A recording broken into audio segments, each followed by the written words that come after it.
kita untuk terus beristiqamah melaksanakan tuntutan dan kewajipan yang kita harapkan ianya benar-benar menjadi amal saleh bagi kita, dan dengannya mudah-mudahan kita akan menempuh keampunan daripada Allah serta ganjaran yang besar daripada sisinya, seperti mana yang telah Allah Subhanahu wa taala firmankan dalam ayat yang ke-7 daripada surah Fatir, الذين كفروا لهم عذاب شديد والذين آمنوا وعملوا الصالحات لهم مغفرة وأجر كبير. Orang-orang yang kufur pada Allah, sama ada kufur i'tiqad ataupun kufur nikmat, mereka akan berhadap dengan siksaan yang sangat-sangat perih, berat. Tetapi orang-orang yang beriman dan beramal saleh, kita tetap yakin percaya bahawa bahwasanya yang menanti kita adalah keampunan daripada Allah dan juga ganjaran yang besar daripada sisinya ila syurga Allah Subhanahu wa taala. Tinggal lagi kita nak beristiqamah ataupun tidak, inilah yang kita mohon selalu daripada Allah Subhanahu wa taala dalam menetapkan hati kita, tindakan kita, percakapan kita agar ia sentiasa senada dengan kehendak Allah Subhanahu wa taala dan Rasulnya, sehingga kita kembali bertemu dengan dia suatu ketika nanti.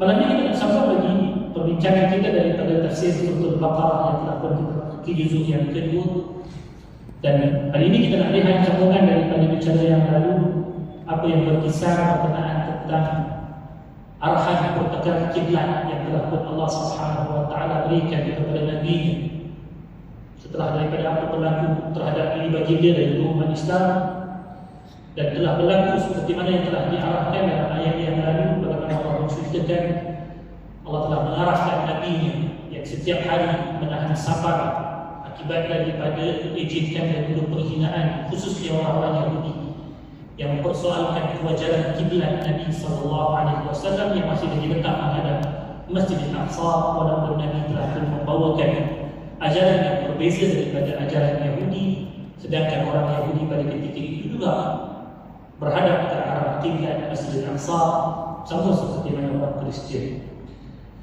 Tinggal Nabi adalah hamba yang patut tetap sabar menanti daripada sisi Allah Subhanahu wa taala jawapannya. Setelah berlalunya lebih kurang 16 bulan Nabi berpindah ke Bumi Madinah, maka turunlah ayat 144 yang lalu yang telah menjelaskan perintah untuk dialihkan kiblat itu ke arah yang disukai oleh Nabi, itu adalah Ka'bah Al-Musharrafah, dan tekan kiblat tersebut sampai hari kiamat. Dan kita hari ini dengan kiblat tersebut berbanding dengan generasi awal sempat untuk berkiblatkan ke arah kiblat Masjidil Aqsa. Maka sambungan daripada cerita tersebut adalah dengan berlakunya perubahan kiblat tersebut. Cerita dah habis, kita cerita sebelum daripada ini, orang-orang yang mendengki terhadap Nabi dan juga agama Islam takkan pernah berhenti daripada melakukan provokasi-provokasi terhadap Nabi SAW, walaupun Allah telah memberikan jawapan terhadap penghinaan yang telah mereka berikan terhadap Nabi berkenaan tentang kiblat dengan menukarkan arah kiblat yang sepatutnya mendiamkan mulut mereka sama sekali. Tapi kita lihat, inilah yang dikatakan kebencian. Kebencian ini tidak akan hilang sehinggalah kalaupun sudah kematian pun dia tetap akan dibawa pergi bersama-sama. Kita lihat ayat yang ke-145 bicara tentang ini. A'udzu billahi minasyaitonir rajim. Bismillahirrahmanirrahim. Wa la in ataita alladziina utul kitaaba bi kulli ayatin ma tabi'u qiblatak wa ma anta bitabi'in qiblatahum wa ma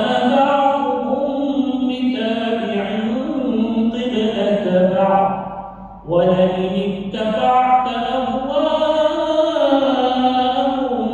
من بعد ما جاءك من العلم إنك ولئن اتبعت أهواءهم من بعد ما جاءك من العلم إنك إذا لمن الظالمين. Kata Allah. Dan ini sesungguhnya jika engkau bawakan kepada orang-orang Yahudi dan juga Nasrani yang telah diberikan kitab akan segala keterangan yang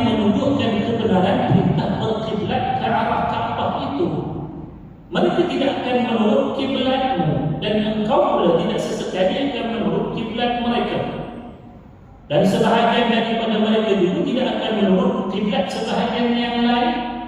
Demi sesungguhnya kalau engkau menurut kehendak hawa nafsu mereka setelah datang kepadamu pengetahuan yang telah diwahyukan kepadamu, sesungguhnya engkau juga demikian adalah daripada golongan orang-orang yang zalim. Apa kehendak ayat ini?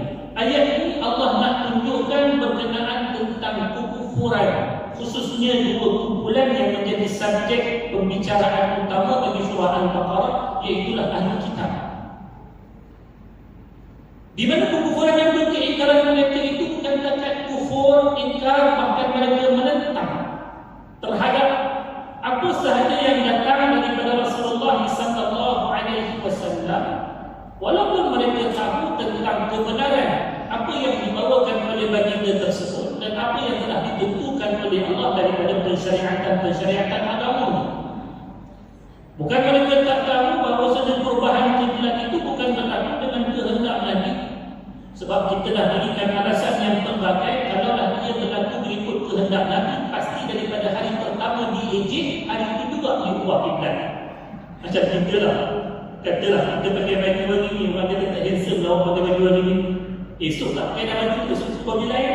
Sehari dia diubah. Sebab apa? Sebab pakai baju itu ikut suka kita. Tetapi kalau kita dikatakan, kenapa kamu sembahyang subuh 2 rakaat, bagi munasabah sikit, baru bangun tidur tenaga banyak, bantai dah sembahyang subuh 4 rakaat, ada orang nak buat jadi 4 rakaat, tak boleh. Dia tetap nak baca kaldu. Bagi alasan penat tengah hari kerja, petang penat kerja juga, kenapa 4 bagilah 2, zuhur bagilah asar, takkan kita ubah. Sebab ia adalah ketetapan yang berada pada sisi Allah, dan ia telah termenteri, maksudnya tidak boleh diubah sampai kiamat. Benda ini sudah cukup untuk menjawab dakwaan tersebut.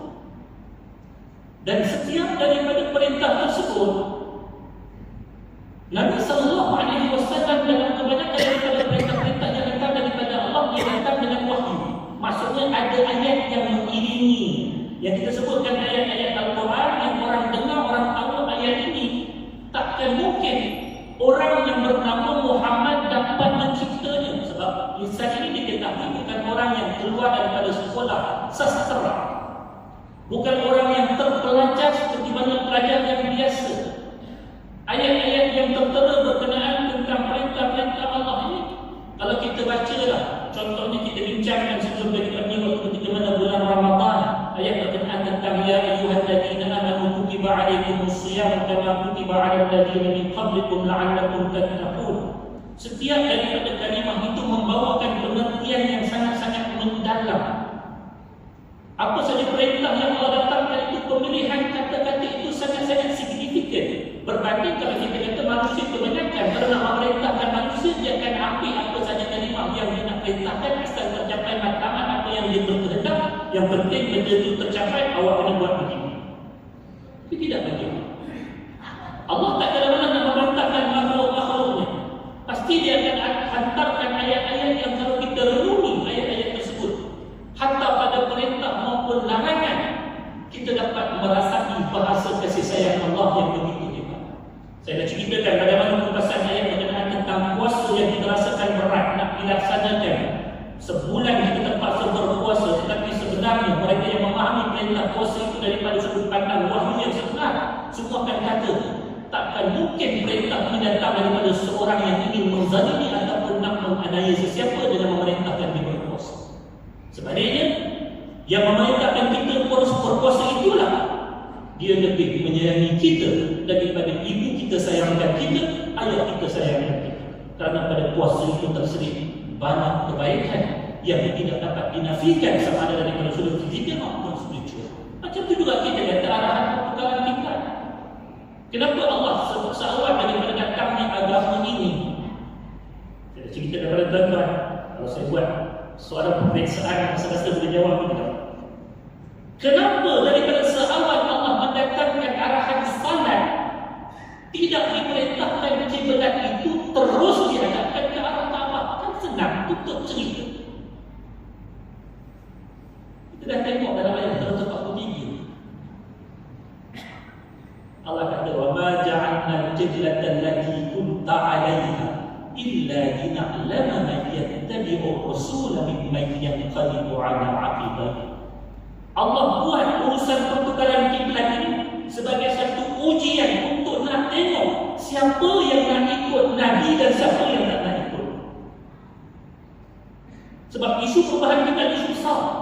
Kalau tidak, orang Yahudi dan juga orang Nasrani takkan jadikan itu bahan didikan mereka. Takkan benda-benda kecil orang kata tak payah sembah lah, benda-benda kecil. Tapi bila mana melibatkan kiblat, ia benda besar. So bila mana Allah arahkan untuk ubah. Waktu Allah kata stay dengan kiblat tersebut, wahai Muhammad, di bumi Madinah, walaupun orang Egypt ke orang kata ke 16 bulan, tahan sabar pada situ. Nabi tak cakap apa. Para sahabat tak cakap apa. Sekali mereka dengar kata Allah turunkan perintah untuk hadapkan ke arah kiblat yang baru, semua terus berputar ke arah kiblat yang baru. Mereka yang beriman. Ini adalah hikmah. Tapi Allah sebutkan golongan-golongan yang ingkar ini daripada kalangan golongan Yahudi dan juga Nasrani, kalaupun dibawa datang kepada mereka sekalian pembujahan yang saya sebutkan sekarang, saya tengok ada kepala yang mengambil. Betul. Tapi orang Yahudi, orang Nasrani, kalau kita berhujah macam ni, dia kata apa itu? Dia tetap juga nakkan yang asal. Contohnya, kami nak juga Islam itu sama kiblat macam kami ke arah Masjid Aqsa, kenapa berubah ke arah? Apa hebatnya pengetahuan yang tempat kami? Dia tak perlu jadi sesuatu. Maka pada ketika itulah Allah telah peringatkan benda ini supaya Nabi tidak kembali terjerat dengan permainan sebegini. Kita banyak terjelai. Bila mana benda tentang perintah agama itu sudah jelas, Nabi hanya perlu menyampaikan. Orang nak terima, tak terima, orang nak berhujah, nak berbelit dengan hujah mereka, pedulikan mereka. Sebab itu memang perangai ini. Sebab orang-orang yang beriman, sekali dia yakin bahawa itu adalah perintah daripada Allah, ia tak merupakan sesuatu yang telah pun diperintahkan oleh Nabi Muhammad SAW. Tapi dari tersebut nasnya, kita akan cari lagi helah untuk nak berbuat atau tidak, dia mesti berbuat. Tapi orang yang sebenarnya daripada asal memang tak nak buat. Bila datang sesuatu ketetapan yang jelas macam mana sekalipun penghujahannya, pada ketika itu akan ada bunyi-bunyi yang mana memberikan helah-helah ataupun kita kata alasan-alasan untuk melepaskan diri daripada perintah itu dikenakan kepada mereka. Sama macam peristiwa kiblat ini. Maka di sini Allah menyebutkan tentang perkara ini. Seandainya baginda Nabi SAW bawa semua dalil bagi menunjukkan kebenaran apa yang dibawakan, khususnya dalam hal perubahan kiblat ini, Allah bagi tahu golongan ini tetap tak akan ikut Nabi, walaupun kiblat yang namanya Kaabah itu lebih baik daripada kiblat yang sebelum daripadanya. Contohnya, dia tak akan ikut juga. Sebab apa? Sebab apa yang mereka bina daripada jalan ibadat mereka itu bukan atas dasar ketaatan kepada Allah, tetapi ia dasar keinginan hawa nafsu untuk memenangkan diri mereka.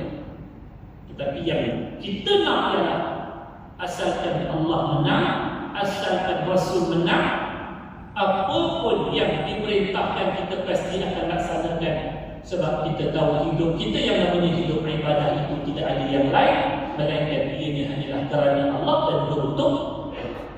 Dalam ayat yang lain Allah telah menyatakan dengan jelas, contohnya kalau kita lihat dalam surah Yunus ayat yang ke-97, ayat 96-97, Allah kata, innal ladzina haqqat 'alaihim kalimatu rabbika la yu'minun walau ja'atuhum kullu ayatin hatta yarawul 'adzab al-alim. Apa yang membuat pendirian mereka terhadap ketetapan Allah ini? Satu je. Datangkanlah lidah yang paling fasih berbicara sekalipun, orang yang paling hebat berhujah dan juga berdebat sekalipun, mereka tetap akan mengubah pendirian. Kalau itu sikap asal mereka. Tapi bagi setengah daripada mereka yang mencari kebenaran, belajar, buat perbandingan, tengok pembujahan, cari mana yang lebih diterima daripada sudut pembujahan, maka mereka pasti akan ikut apa yang telah pun Islam tentukan. Sebab Islam ini adalah sesuatu agama, satu agama yang ia datang bertepatan dengan fitrah manusia. Tak ada apa pun yang datang daripada Islam ini bertentangan dengan fitrah manusia. Manusia suka makan, setelah bagi makan tak makanlah apa saja kecuali 2-3 benda yang terlarang yang kita tahu memberikan mudarat kepada batang tubuh kita. Manusia suka kelihatan tampil, sebab emas, handsome, berpakaian. Islam kata pakaian, tapi pakaian yang jenis itu aurat. Manusia kata saya suka untuk berpasang-pasangan. Islam kata silakan, asalkan kamu berkahwin, bertanggungjawab terhadap pasangan, silakan. Setiap daripada fitrah itu disempurnakan mengikut jalan syarah. Tapi orang-orang yang seperti ini, yang saya maksudkan golongan Yahudi dan Nasrani semenjak daripada zaman Nabi SAW, intention mereka, keinginan mereka itu cuma satu, iaitulah kalaupun mereka itu beragama, mereka itu beragama untuk memenuhi keperluan hawa nafsu. Ini saya ingatkan. Lewat waktu ini, wabak-wabak ini mula melanda sebahagian masyarakat. Sedar ataupun tidak, wal'iyadzubillah, bila mana manusia itu beragama atas keperluan memenuhi hawa nafsu. Bila mana dia hidup susah, orang pesan pada dia, kalau kau nak hidup senang, maka kau kena hidup jalan beragama. Maka dia pun mula mendekatkan diri dengan agama. Dia mengikuti perkumpulan-perkumpulan yang kelihatannya beragama. Maka dia beragama ikut ajaran tok guru, orang-orang tertentu yang mengajar agama. Cara mereka konon-kononnya dengan cara itulah yang akan menyenangkan diri dia, sedangkan itu bukan jalan beragama yang ditunjukkan oleh Nabi dan juga Allah Subhanahu wa taala, Allah dan Rasul. Itu yang lahir kumpulan-kumpulan ajaran sesat. Apa masalah? Antara punca asalnya ialah golongan-golongan yang mengikut ini, dia ada masalah dengan hidup dia mencari solusi bagi penyelesaian terhadap masalah hidup dia, tetapi matlamat bagi dia beragama pada ketika itu bukan untuk nak mengikuti perintah Allah ataupun perintah Rasul. Asalkan aku dapat senang, asalkan aku kembali menjadi kaya, asalkan terhimpit sebelum daripada ini dihilangkan daripada diri aku, tercapai matlamat tersebut, apa pun jalan beragama yang ditawarkan kepada aku, maka aku akan ikut. Yang ikut ajaran Tuhannya sihat. Tetap bisnes punya method. Nak ikut kumpulan dia, nak boleh jual air dia, kena ikuti rekrut dia. Macam mana beragama dia? Ikut kata tok guru dia. Apa dalil dia, apa hujah dia? Cakap tok guru itulah yang dipegang, bukan lagi apa yang telah pun didatangkan daripada syarak yang sebenar-benar. Alhamdulillah, jangan ini. Bahkan dalam kelas saya ini pun saya menanyakan, jangan tuan-tuan ikuti kelas saya ini sebab saya, tapi ikutilah kelas ini sebab kita nak belajar sesuatu daripada Al-Quran yang tuan-tuan perlukan lagi untuk mengkaji, mendalami akalnya, jumpa dengan guru-guru yang lain, buat perbandingan. Kalau apa yang tuan-tuan belajar dengan saya ini ada tuan-tuan rasa kesalahan, tegur saya, betulkan saya, sebab saya juga macam tuan-tuan. Saya bukan nak mencari sesuatu untuk diri saya, tapi saya mencari sesuatu yang namanya kebenaran, sebab kebenaran itu datangnya daripada satu yang namanya Allah Subhanahu wa taala. Itu saja. Tapi golongan ini tidak. Allah kata golongan ini ubah untuk nak mengubah diri mereka punya pendapat ataupun pandangan terhadap sesuatu syarak ini, sama seperti mana yang pernah berlaku zaman Nabi Musa, iaitulah tak kala mana mereka dihadapkan dengan bala-bala daripada Allah. Kita tahu zaman Nabi Musa punya degilnya mereka dengan perintah-perintah yang diberikan oleh Allah melalui Nabi Musa, sehingga kan ada ketiganya yang kita belajar dalam ayat-ayat yang lalu. Allah angkat gunung Tursina Allah dan kepada nak nampak ada kepada apa boleh kata okey saya buat.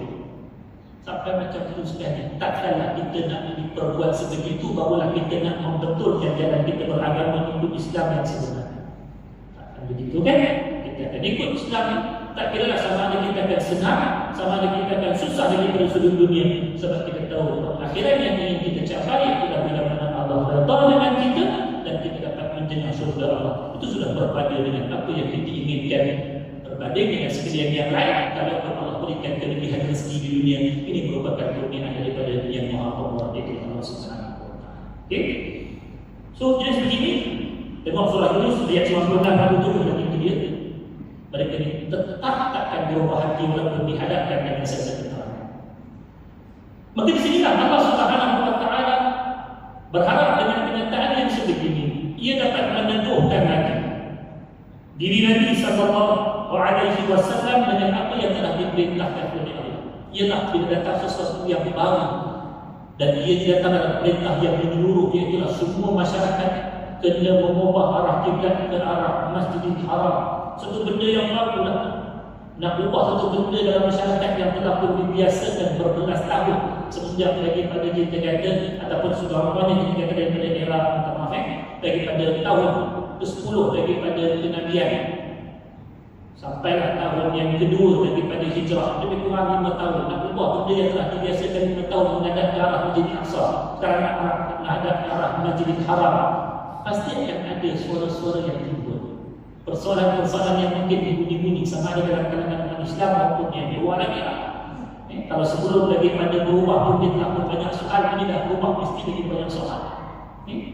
Maka pada ketika itulah Allah Subhanahu wa Ta'ala menentangkan ayat ini tujuannya adalah supaya Nabi, sahabatnya, mereka tetap berpegang teguh dengan apa yang telah Allah perintahkan, jangan sama sekali cenderung kepada keinginan hawa nafsu mereka dalam apa juga bentuk. Maka dengan inilah Nabi sallallahu alaihi wasallam berdiri dengan sangat teguh berpegang dengan perintah Allah, walaupun setelah daripada itu Nabi tetap mendengar etiket-etiket daripada orang Yahudi seperti mana yang kita telah lihat dalam ayat-ayat sebelum daripada ini. Bila mana berubah saja kiblat, mereka bertanya, apa halnya dengan orang-orang yang telah pun menyembah Allah ke arah Masjid Aqsa, diterima ke tidak? Soalan bukan nak tahu tapi nak mengejek, seolah-olah siapa-siapa yang menyembah Allah ke arah Masjid Aqsa kalau mereka tak diterima oleh Allah. Maka Allah tak jawab dalam ayat yang sebelum daripada ini. Maka apa yang dihadapkan baginda ke arah Baitul Maqdis sebelum daripada bukan kerana Nabi sallallahu alaihi wasallam nak ikut kiblat orang Yahudi. Orang Yahudi perasan konon-kononnya Nabi ini ikut dia orang, sedangkan Nabi sendiri waktu diutuskan, Nabi adalah penerus bagi apa yang telah pun ada daripada agama yang telah pun datang sejak daripada zaman Nabi Adam alaihi salam, ialah kitab itu sendiri. Syariat Nabi yang terdahulu sebagaimana tidak ada arahan yang baru, maka itulah yang diikuti oleh Nabi-Nabi yang datang setelah daripada ini. Contohnya macam kita kata amalan haji, ya? Amalan haji yang ada pada zaman Nabi SAW kan semata-mata pada zaman Nabi, itulah bermula zaman Nabi Ibrahim ini. Dan kalau kita baca dalam kitab Munadul Musalli berkenaan tentang hikmah di sebalik pensyariatan rakaat-rakaat salat, kenapa subuh 2, kenapa zuhur 4, kenapa asar 4, ia ada kaitan dengan kisah-kisah Nabi yang terdahulu sebenarnya. Lalu tidak ada apa masalah bagi diri Nabi SAW untuk nak menghadap arah kiblat, dan sebenarnya ia bukan kerana nak mengikuti kiblat orang Yahudi, tak, tetapi kerana itulah perintah Allah. Dan bila mana Allah perintahkan Nabi untuk ubah, jawabnya Nabi akan ubah. Maka sehingga Allah Subhanahu wa Ta'ala memperingatkan Nabi dan juga umatnya supaya tidak menyimpang daripada kebenaran yang telah pun diketahui akan membawa menuju kepada kesesatan. Kalaulah Nabi tetap ikut juga kata-kata mereka, dia kerana tak tahan dengan ejekan-ejekan, penghinaan-penghinaan. Ialah tiap-tiap nak menghadap manusia yang mengejek ini. Sakit hati itu kadang-kadang boleh membawa kita akhirnya membenarkan apa yang diperkatakan kepada kita. Maka Allah akan tetap diri kami pada apa yang telah kami yakini daripada kebenaran. Kerana hujah bagi orang yang mengetahui tentang sesuatu yang betul, pastilah lebih betul dan benar daripada pihak yang tidak ada hujah sebenarnya. Kalau ditanyakan kepada golongan-golongan Yahudi dan juga Nasrani, kenapa kalian menghadap ke arah Baitul Maqdis? Mereka akan menjawab, inilah apa yang telah kami biasakan.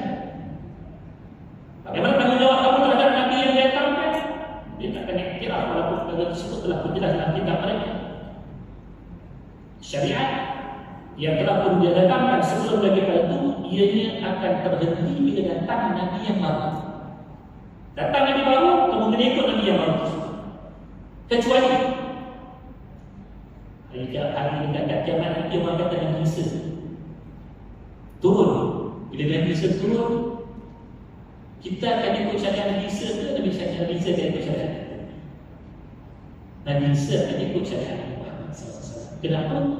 Sebab Nabi Isa diturunkan bukan kerana kata dia itu Nabi beruntuk akhir zaman. Dia telah pun diutuskan oleh Allah bagi kaum yang sebelum daripada ini.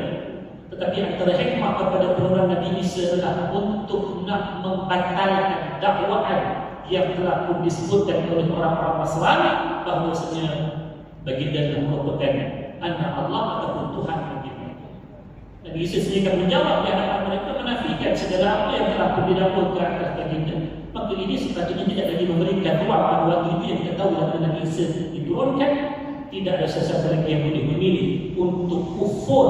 Sebaliknya mereka hanya punya satu pilihan, itulah menjadi muslim.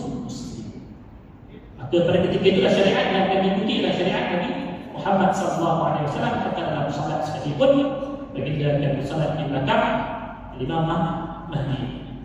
Ini yang telah diceritakan dalam riwayat-riwayat yang disampaikan kepada kita berkenaan tentang apa yang akan dilakukan di akhir zaman nanti. Dan apa yang telah perlu diketahui daripada kebenaran syariat ini, ianya mestilah kita genggam dia. Kita mesti kena pegang sungguh-sungguh. Apapun yang datang kepada kita daripada ujian-ujian kerana kita berpegang teguh dengan agama, dan sebenarnya ini merupakan ujian untuk umat akhir zaman secara khususnya. Al-Masjid Biddi Al-Qabdi Al-Jam, orang yang berpegang teguh dengan agama, mereka akan tiba satu saat seumpama mereka itu menggenggam ke atas bara. Hari ini Alhamdulillah kita tidak merasakan keadaan tersebut, dan kita pun tak berharap keadaan itu berlaku pada diri kita. Pasal apa? Sebab kalau kita berlaku keadaan tersebut, alhamdulillah, takut-takut kita tak tahan. Tapi kalaulah benda tersebut berlaku pada diri kita pun, kita berdoa pada Allah agar Allah sabarkan kita, Allah tetapkan kita pada jalan agama ini sampailah kita kembali bertemu dengan Allah dengan syariat yang telah ditetapkan bagi kita menerusi apa yang telah diajarkan oleh baginda Nabi sallallahu alaihi wasallam. Okey. Mereka yang melakukan perkara tersebut tetap menuruti pihak yang salah setelah kebenaran dijelaskan. Orang-orang yang Allah kata wala ini tabaqan wa amr ba'da alladhi min ba'di ma ja'aka min al-'ilm innaka idzan laminal zalimin. Siapa-siapa yang masih lagi menuruti kehendak hawa nafsunya setelah terjelas dengan pengetahuan yang sejelas-jelasnya terhadap sesuatu kebenaran, dia bukan tak tahu, dia tahu, tapi dia memilih yang salah. Dia kerana mengikuti kehendak hawa nafsunya. Mereka itulah yang disebutkan sebagai golongan yang salah. Assalamualaikum. Dengan pengetahuan yang dia ada, sepatutnya dia bertindak dengan tindakan yang betul, berbanding dengan orang yang ada pengetahuan tetapi kalau dia bertindak dengan tindakan yang salah. Contohnya pengetahuan bagi kita benda ini panas, maka tindakan yang sebetulnya kita akan mengelakkan diri kita daripada menyentuhnya. Tetapi orang yang tak betul, orang yang zalim pada diri dia, apa yang dia akan buat bila mana dia tahu satu benda itu buruk, lagi dia mendekat padanya, lagi dia memegang akalnya. Maka orang kata sebab dia tak ada akal tu, apa ini zalim kat diri kita sendiri ke? Ini benda yang kita sedia maklum daripada persoalan-persoalan kemanusiaan yang kita biasa bicara sahabat. So jangan jadikan kita orang yang zalim, itulah bertindak di balik daripada apa yang kita tahu, berusahalah untuk mengikuti setiap daripada panduan ilmu yang kita dapat, khususnya daripada pelajaran Al-Quran dan Sunnah Nabi sallallahu alaihi wasallam. Insya-Allah kita akan dilihat orang yang sentiasa adil, orang yang sentiasa berlaku betul, terutamanya dengan pimpinan dan pembimbingan Allah Subhanahu wa taala. Okey. Kenapa mereka dikatakan orang-orang yang zalim? Kenapa orang-orang Yahudi, orang-orang Nasrani yang menafikan kebenaran yang telah pun dibawakan oleh Nabi Muhammad SAW itu dikatakan orang yang zalim? Allah ceritakan dalam ayat yang berikutnya, ayat 146. Alladzina atainahumul kitaba ya'rifunahu kama ya'rifuna abna'ahum wa inna fariqan minhum la yaktumuna al-haqqa wa hum ya'lamun. Kalau dah sampai tahap begini pengetahuannya terhadap kebenaran, tetapi mereka menolak, bahkan menentang, bahkan memusuhi ini, maka orang kata, tidakkah mereka itu orang-orang yang memang memang betul-betul menzalimi diri mereka. Sedangkan betapa ramai daripada kalangan umat manusia yang tak sempat untuk hidup sezaman dengan Nabi sallallahu alaihi wasallam, berharap untuk hidup pada zaman tersebut, walaupun kita tahu setiap apa yang telah tersurat dalam takdir Allah itulah yang terbaik untuk kita. Tetapi kita juga ada keinginan dalam hati kita untuk hidup dengan Nabi sallallahu alaihi wasallam, bagi menyokong dakwah baginda, memperjuangkan apa yang diperjuangkan oleh Nabi sallallahu alaihi wasallam agar kita mendapat tempat kemuliaan di akhirat nanti. Siapa yang ikut Nabi sebagai sahabat Nabi pada masa tersebut, semuanya mendapat julukan radhiyallahu anhu, dapat gelaran Allah redha dengan mereka otomatik. Mereka sangat-sangat kenal sifat-sifat seorang Nabi seperti mana yang telah diceritakan dalam kitab mereka itu, seumpama mereka mengenali sifat-sifat anak-anak mereka sendiri. Maksudnya kalau dia tengok Nabi itu, dia dah boleh kenal dengan sekali tengok. Tak ada keraguan sikit pun pada diri Nabi sallallahu alaihi wasallam apabila dipandang oleh orang-orang yang membaca sifat-sifatnya dalam kitab-kitab Taurat maupun kitab-kitab Injil. Maka kerana itulah Allah Subhanahu wa taala menyebutkan alladzina atainahumul kitab ya'rifunahu kama ya'rifuna abna'ahum, orang-orang Yahudi juga orang-orang Nasrani yang memberikan kitab itu mengetahui serta mengenalinya, yaitu Nabi Muhammad sallallahu alaihi wasallam, dan kebenaran yang dibawakannya itu sebagaimana mereka mengenali anak-anak mereka sendiri. Kalau kita lihat ungkapan ini, ia adalah sesuatu kebiasaan yang digunakan oleh orang Arab bagi menggambarkan tahap kedalaman pengetahuannya terhadap sesuatu. Bila mana dibahasakan saya ini mengetahui sesuatu macam saya kenal anak saya, itu kira memang dalam bahasa kita ada habis jeng. Habis jeng ni maksudnya habis hebat dah dia tahu tentang sesuatu. Kalau dibahasakan kepada orang lain, aku tahu benda ni macam kenal anak aku. Ini bahasa orang Arab, dia memang tahu habis betul tak dia tahu semua. Maka bila mana Allah sendiri berikan perakuan tahap pengetahuan orang-orang Yahudi dan juga orang-orang Nasrani yang mengenali tentang ciri-ciri sifat Nabi sallallahu alaihi wasallam, apa yang ada pada diri Nabi, daripada sifat mulutnya yang tak pernah berdusta, wajahnya yang sentiasa penuh dengan keceriaan, senyuman dan sebagainya, akhlaknya, batang tubuhnya, apa yang datang daripada latar belakang keturunannya. Semua benda ini detail diceritakan dalam kitab-kitab mereka. Tapi bila mana Nabi datang, orang itulah yang bukan tak diterima. Orang itu bukan tak diterima, bahkan dia dimusuhi. Bukan tak dimusuhi, dia ditentang sehingga hampir-hampir cuba dibunuh oleh orang-orang tersebut. Sedangkan itulah manusia yang paling baik, yang kalau mereka ada kesempatan untuk bersama-sama, sudah tentu dia akan mendapat kemuliaan seperti mana yang dimiliki oleh para sahabat yang lain, yang kita pun mencemburi keadaan tersebut. Tapi kita tahu mudah-mudahan kita tetap ada bahagian sebagai umat Nabi Muhammad, dan kita beriman dan kita mengikuti jalan Nabi sallallahu alaihi wasallam. Siapa tak cemburu tuan-tuan? Dengar cerita sahabat-sahabat yang dapat berkhidmat untuk Nabi, dapat dengar cerita sahabat-sahabat yang dapat berjuang dengan Nabi, dapat dengar cerita ada sahabat-sahabat yang sanggup mengorbankan nyawanya demi kerana Nabi. Kita tak ada kesempatan untuk buat benda tersebut sebab kita hidup pada zaman tersebut. Kita ada apa yang ada pada zaman kita. Tapi inilah yang dikatakan kezaliman orang-orang tersebut, yang pada inna kaidana minal zalimin, sesungguhnya kami telah daripada kalangan orang-orang yang zalim pada zaman itu. Sebab tak nak ikut kebenaran yang telah Nabi sallallahu alaihi wasallam hadapkan kepada mereka. Rugi. Maka kata Ibnu Katsir rahmatullahi taala alaihi ketika mana memberikan tafsiran bagi ayat ini yang dimaksudkan dengan firman Allah, mereka mengenali Nabi Muhammad seperti mana mereka mengenal anak-anak mereka. Iaitulah kalaupun dihimpunkan anak-anak mereka itu di sisi anak-anak yang lain, kita ada budak-budak kat belakang ramai. Kalau kadang-kadang anak-anak yang lain itu ada anak tu seorang, ada orang tak kenal anak dia, mustahil. Kalau tak kenal tu semua bapa tu mungkin. Biasanya kita akan kenal, tengok daripada jauh, oh itu anak saya. Orang-orang yang Nasrani kenal Nabi sampai tahan. Tetapi jahatnya mereka ini apa? wa inna fariqan minhum la yaktumuna al-haq. Apa yang mereka tahu daripada kebenaran kitab mereka sendiri. Tak payah buka Quran pun tak apa. Buka kitab mereka sendiri telah pun terjelas tentang sifat-sifat Nabi tersebut. Kebenaran itulah yang akhirnya mereka sembunyikan daripada sampai kepada kalangan orang Arab yang sepatutnya kayalah mereka provide orang Arab pada waktu tersebut dengan kebenaran kitab-kitab tersebut.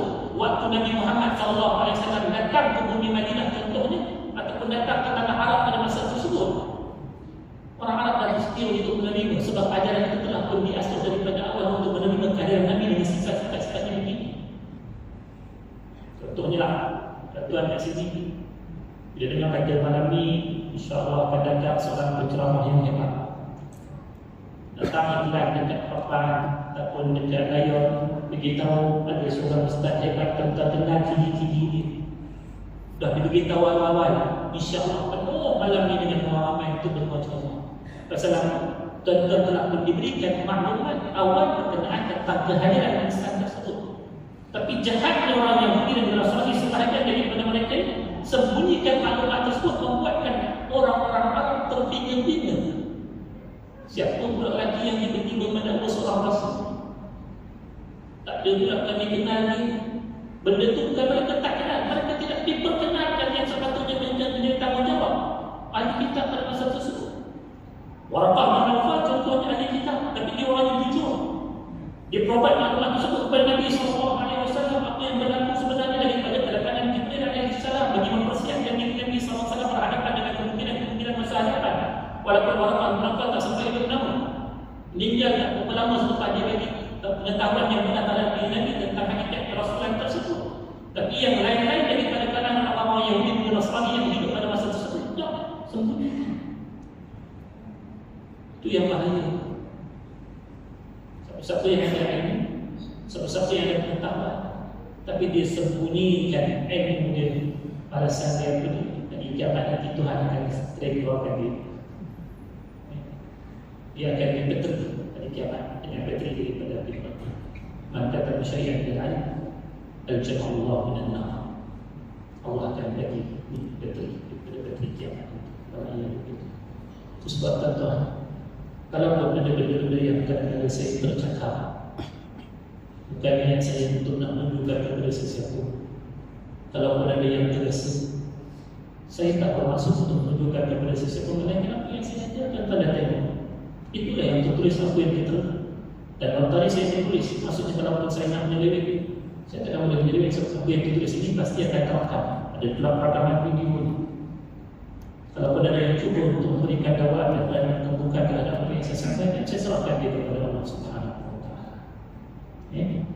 Tapi ini tanggungjawab saya. Kalau saya sembunyikan untuk kerana sesuatu motif atau sesuatu matlamat yang saya ingin capai untuk kepentingan diri saya, maka bukan tuan-tuan yang kena yang saya.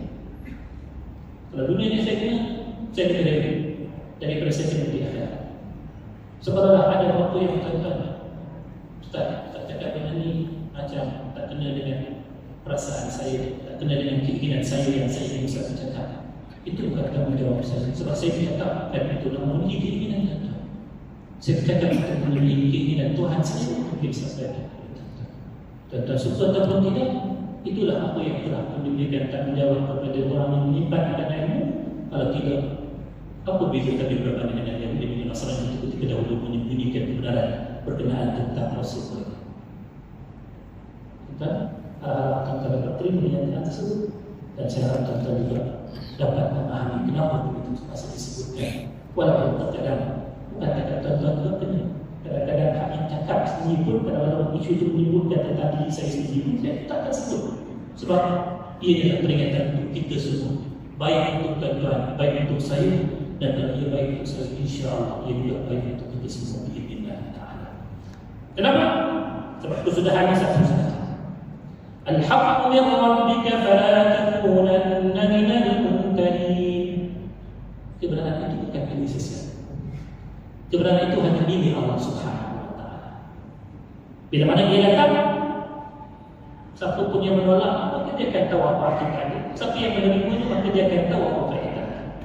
Kebenaran yang datang kepadamu yang disembunyikan oleh kaum Yahudi dan Nasrani itu, wahai Muhammad, adalah datang daripada Tuhan. akan datang daripada sisi Allah. Maka disebabkan oleh kebenaran tersebut datang daripada sisi Allah Subhanahu wa taala, jangan kamu lagi ragu-ragu tentangnya. Terimalah setiap daripada apa yang datang daripada sisi Allah dengan berlapang dada, dan disitulah bila mana kita berlapang dada dengan kebenaran yang datang daripada Tuhan, itulah permulaan untuk kita terpimpin dengan hidayah daripadanya. Daripada ayat inilah Allah Subhanahu wa taala tegaskan kepada Nabi dan juga orang-orang yang beriman bahawa apa yang perlu dibawa oleh Rasul itulah merupakan satu kebenaran yang tidak perlu lagi diragukan tentang kiblat ke, tentang Rasulullah Nabi Muhammad ke, tentang apapun yang datang daripada Allah Subhanahu wa taala. Nabi jangan bimbang, tetap sampaikan, jangan ragu-ragu. Orang beriman pula jangan lagi ragu-ragu, ikut apa yang Nabi sallallahu alaihi wasallam sampaikan. Pasti akan dapat kemuliaan, pasti akan dapat kebaikan di dunia dan juga akhirat. Bersempena dengan tak lama lagi kita akan menyambut ulang tahun peringatan kelahiran dan juga kewafatan Nabi sallallahu alaihi wasallam. Kalau disebutkan orang Yahudi dan juga Nasrani mengenali Nabi Muhammad itu serupa mereka mengenali anak-anak mereka. Kita yang bersyahadat kata Nabi itu adalah Nabi kita. Kalau kita boleh kenal lebih daripada Yahudi dan juga Nasrani mengenai Nabi kita, mana kita cepat-cepat kenalkan diri kita dengan diri Nabi sallallahu alaihi wasallam. Usahakan untuk kenal, bukan untuk menentangnya, bukan untuk menjadi orang yang memusuhinya seperti mana yang diperbuat oleh orang Yahudi dan Nasrani, tetapi dengan kenalnya kita kepada Nabi kita akan dicintai baginda, akan ikut sungguh-sungguh sunnah baginda, akan sanggup untuk memperjuangkannya hatta kalau berkehilangan nyawa kita, sebab kita tahu itulah nilai iman yang ada dalam diri kita yang telah pun disabdakan oleh baginda Nabi sallallahu alaihi wasallam. Apa dia?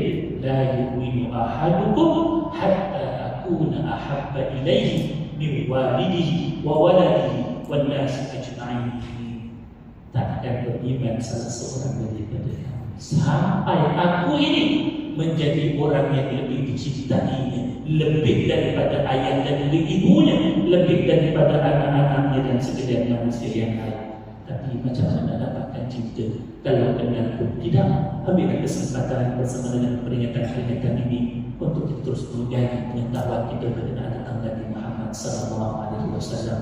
Teruslah mencintai dengan menurutinya, teruslah mencintai dengan memperjuangkan sunnahnya. Aku qauli hadza wa astaghfirullahalazim li wa lakum. Wassalamu alaikum warahmatullahi taala wabarakatuh.